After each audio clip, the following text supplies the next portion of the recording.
si c'est du charbon, ça pose des problèmes logistiques qui sont pas minces en général. Enfin bon voilà, donc et puis éventuellement il faut tout casser à l'intérieur du site pour redimensionner les brûleurs, l'installation industrielle, qu'est-ce que je sais, enfin bon bref. Voilà, donc c'est pas si simple que ça, et c'est la raison pour laquelle depuis que je m'intéresse au changement climatique, j'entends parler de ce truc-là, avec des réalisations en pratique qui restent anecdotiques, hein, qui restent marginales. Ensuite, la planification.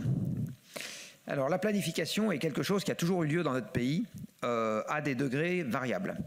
Lors de la reconstruction, pour prendre des époques qui ne sont pas trop anciennes, il y a eu une planification extrêmement forte qui était née à la fois des nécessités du moment, parce que l'État avait une main très présente sur les opérations, et on n'allait pas laisser au marché privé le soin de reconstruire les chemins de fer, les routes, le réseau électrique, etc. Donc l'État a énormément planifié sur des objets qui étaient extrêmement concrets.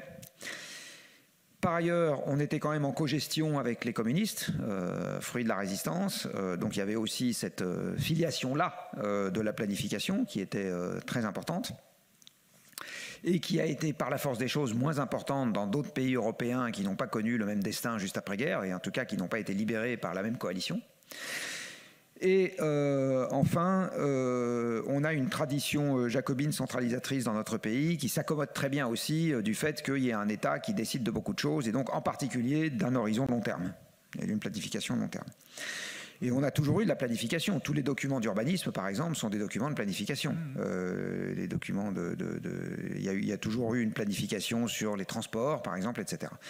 Alors, il est clair que dans les quelques décennies que nous venons de connaître de mondialisation libérale heureuse, on a eu tendance, même en France, à en faire de moins en moins. En gros, quand tout va bien, les horizons de temps se raccourcissent. En gros. Et puis là que maintenant les choses recommencent à aller pas très bien, eh bien on redécouvre la vertu des horizons de temps un peu plus longs, et donc de la nécessité de planifier les choses. Et planifier a notamment une vertu, c'est que ça permet de gérer ex ante les effets d'éviction. Quand vous ne planifiez pas, c'est le marché qui gère les effets d'éviction. Et cette gestion, c'est-à-dire les concurrences qui n'arrivent pas à trouver de solution où tout le monde a ce qu'il veut, et ces effets d'éviction peuvent être particulièrement violents. Bon. Quand c'est planifié, en général, c'est built-in, c'est construit, c'est à l'intérieur.